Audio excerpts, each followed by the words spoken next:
Hello everyone, welcome to another episode of Goodness. So what made the news last week or so? Is it about Mr. Biden dropping out of 2024 presidential race? Nope, it's far more impactful than that, I believe, as most of us have felt the impact of this in one way or another. Are you curious to know what it is?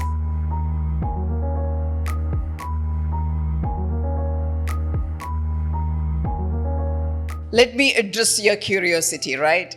The world has just experienced the largest IT outage in history, impacted transport, finance, medical industries, and name it, like retail. There's a lot of industries got affected by it. So, which started on the 19th of July when a software update triggered an error.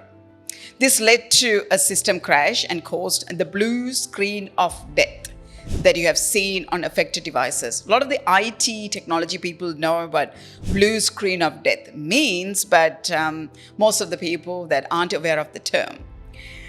So today we are living in a world that we are more connected to digital devices than ever before. Old to young, young to old, whichever way that you look at the situation, have one of those devices lying in a close proximity to us. So what is this blue screen of death? Blue screen of death is a critical error screen on a Windows personal computer that holds all operation and displays an error message. This occurs when the system encounters a severe issue, often leading to an unexpected restart and potential data loss. So Microsoft in this instance has faced a widespread outage of the IT issue that affected the world.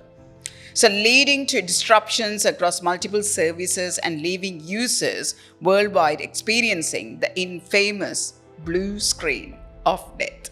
No one died, but. So it's been reported that about 8.5 million Microsoft Windows devices were affected by this Friday's incident.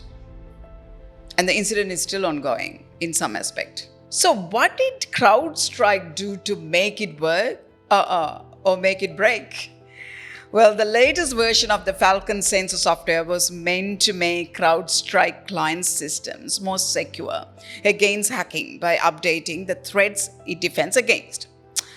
But faulty code in the update file resulted in the widespread tech outage in the recent years for companies using Microsoft Windows operating system. So, the sources say the larger reputed company like CrowdStrike apparently did not undergo adequate quality checks before it was deployed. And some in tech field may know the patch management system. There are processes that runs with that. You have to do the checks and balances before it get rolled out into production, which means as the end users to use it. Industry best practices were not practiced in a large scale deployment such as this. This is what the sources are saying.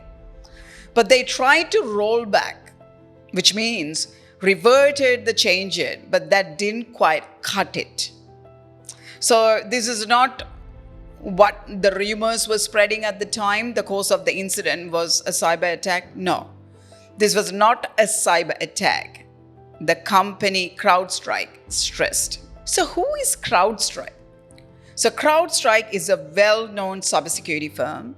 The global impact of this outage reflects CrowdStrike's dominance. Over half of the Fortune 500 companies and many government bodies, such as the top US cybersecurity agency, the Cybersecurity and Infrastructure Security Agency also uses the company's software. So you can see the market that they play in. So such an incident had a widespread effect across the globe. So let's look at some of the industries that we can just pull out some data to see what has happened. So in the travel industry, reports say at least 2,500 flights were cancelled and about 8,000 to 9,000 were delayed in the US. Across the world, about 5,000 may have been cancelled. Airlines like American Airlines, United, and Delta requested the US Federal Aviation Administration for global stop on all flights. This is big. Along with Gatwick Airport in UK, Heathrow and Edinburgh experienced long queues. Ryanair told customers whose flights have been cancelled to leave the airport. Some airlines issues handwritten tickets, with some airports like Belfast International in Ireland relied on whiteboards to update the passengers. Yes, we have rolled back to the old ways. The Sri Lankan Airlines online booking system faced disruptions affecting third-party service providers. Airport worldwide, the Spain, Singapore, Hong Kong, Australia, Germany, and elsewhere got affected.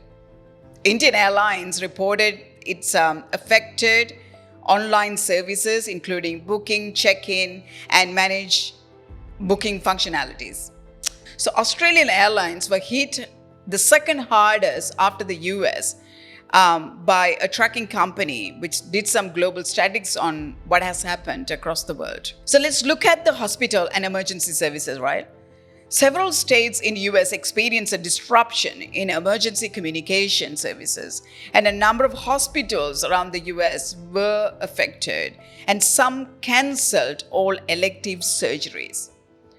UK's National Health Service was affected, and contactless payments failed to work. Can you see the impact of an IT outage has on our day-to-day life? Businesses and organizations faced it quite differently in terms of many businesses were left with issues with payroll software and couldn't pay its employees.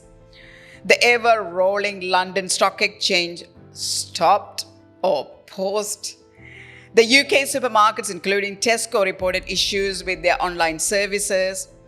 American Express said it temporarily had some difficulties processing transactions.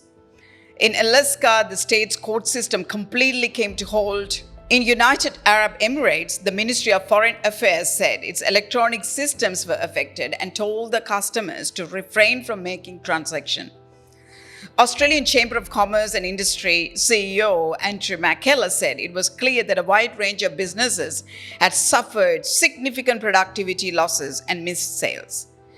In Australia, telecommunication companies like Telstra, Bendigo Bank, Adelaide Bank, Commonwealth Bank of Australia, and the retail outlets like Coles, Woolworths were affected and spent the weekend to recover. I think they are one of those who have been lucky, because the recovery is still underway in some countries with some industries. While the technology is busy rolling up their sleeves and fixing an issue, a daughter of a 73-year-old father from Kentucky said, "Due to these technology issues, my father's surgery was cancelled and we are scared."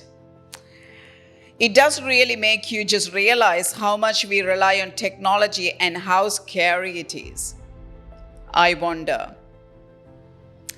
The breadth of the outages highlighted the fragility of the digitalized world dependent on just a few providers for key computing services. I wonder. The breadth of the outages highlighted the fragility of the digitalized world dependent on just a few providers for key computing services. It was told by the CEO of CrowdStrike, George Kurtz, some systems can be fixed and backup and running immediately. For some customers, it will take more than rebooting system to work through the fixes. He was concerned that opportunistic players will be there to play in this world of chaos. We know the adversaries and bad actors will try to exploit events like this. I encourage everyone to remain vigilant and ensure that you are engaging with official CrowdStrike representatives. And his concerns, his worries were coming live based on the evidence that was produced by the US law enforcement. So the US law enforcement has been notified there are already online actors and hackers who are attempting to infiltrate the corporate and government IT networks by distributing emails with malware disguised or bogus software fixes for the CrowdStrike problem. Opportunistic, right?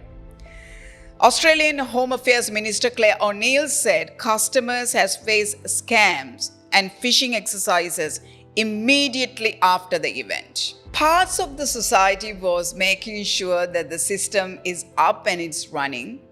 And then there's parts of it was thinking, what has just happened? Why things are not working? Why the surgery is getting cancelled? Why am I sent home? Why is my card is not working? Don't I have money in my account? Or is it a problem with the bank? So no one knew what was going on because it took time for the news to come out. So, and these are some of the things that has happened, right? The flights which has already airborne but lost communication. So the US Federal Aviation told the air traffic controllers to tell the airborne pilots that airlines are currently experiencing communication issues. Meanwhile, the flights that were in the air already were allowed to continue. The stock price of CrowdStrike plummeted in early trading on Friday. Shares fell nearly 15% on Friday morning. US intelligence agency stated an increase in phishing attacks referencing the outage has already been observed as opportunities malicious attacks seek to take advantage of the situation. And at the airports, travelers shared this. No one here knows anything. The gate agent said, we all know as much as they do, said by an airline passenger.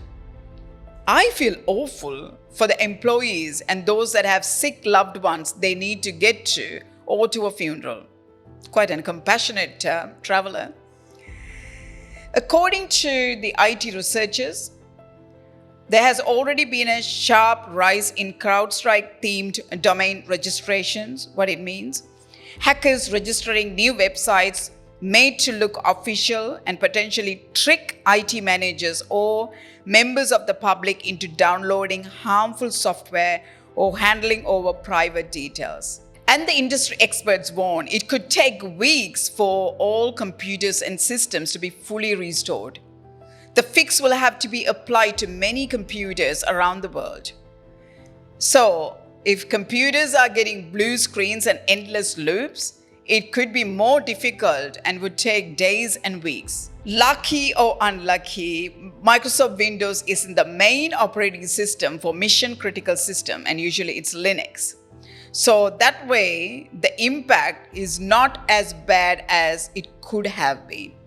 It could have been much worse. Realistically, even with the glitch fixes, companies will deal with backlogs and delayed and cancelled flights and medical appointments, missed orders and other issues that could take days, weeks, and sometimes months. So reinstating, recovering the system is part of coming back to normal. So you and me can access the services and nothing is known. But now the conversation is heating up to bring accountability and responsibility conversation on the table. Reinstating and recovering the system, it's part of coming back to normal. Now the conversation is heating up to bring accountability and responsibility to the conversation on the table. So in the European Union context, Microsoft has blamed the European Union for the world's biggest IT outage on Friday, following a faulty security update. You wonder why they are blaming them? Well, in 2009, agreements insisted on by the European Commission meant that Microsoft could not make security changes that would have blocked the update from cybersecurity firm CrowdStrike that caused the outage. So why would they stop and why did this happen? And yeah, I'm curious as you. The European Commission had been accusing Microsoft since the early 2000s of having an unfair advantage over other companies because of its popular Windows software. So because of the 2009 agreements made to avoid European competition investigation had allowed multiple security providers to install software at the kernel level. For an average user, it's mostly at a very root level, right? Whereas Microsoft's main competitor, Apple, in 2020 blocked access to the kernel on its Mac computers, arguing it would improve security and reliability. So it clearly shows this in this outage and in this context, Microsoft was helpless. Can such IT outages be avoided in the future? The answer is no. The more and more we depend on globalized IT, it is inevitable such inconveniences are to be faced. Let's be real.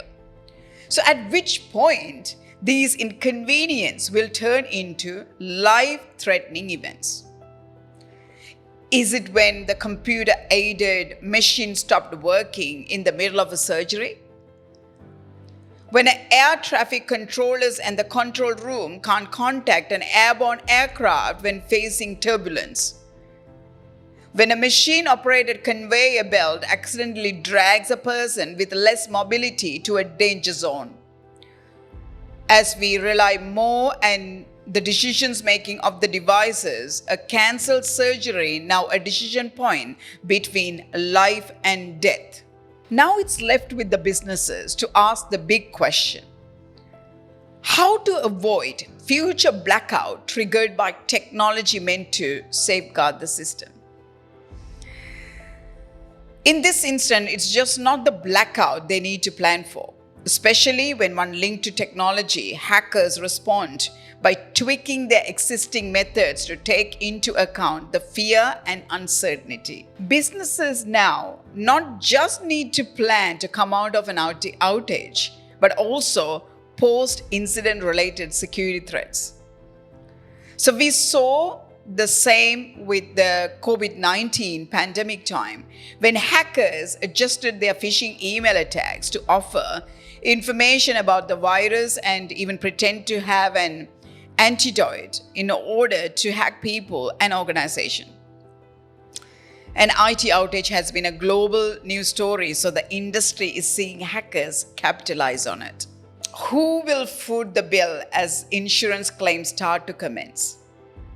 The outage should be considered as an example of an event that can produce what could be defined as an insurance catastrophe.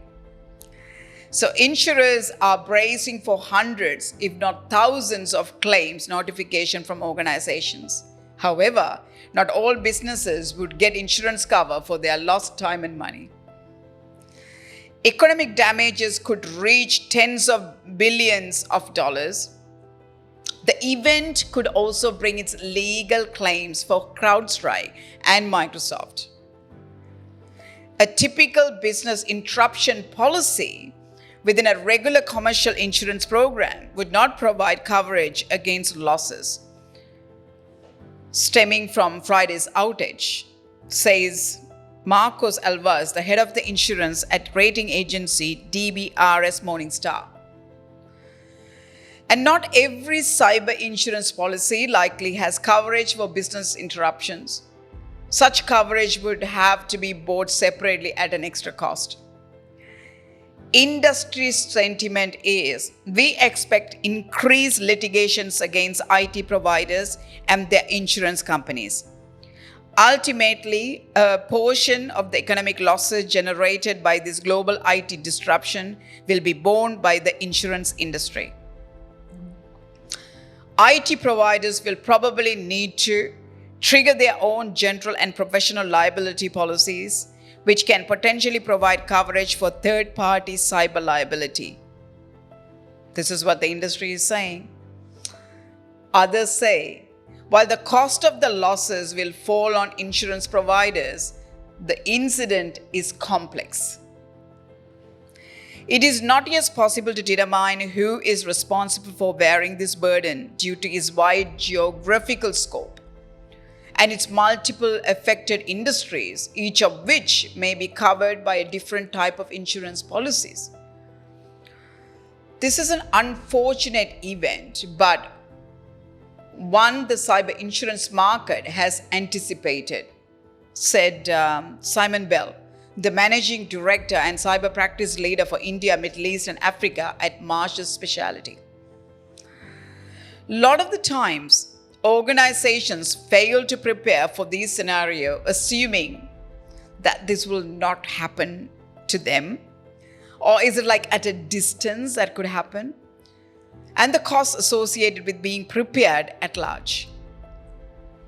Yes, it's not often the case, or it's not often we face scenarios like that. But when it happens, the impact is far greater than the cost they saved. So it's exactly why organizations in the regions need to actively assess their risk transfer mechanism, including the purchase of cyber insurance as a matter of priority. Unfortunate reality of working in a very connected economy.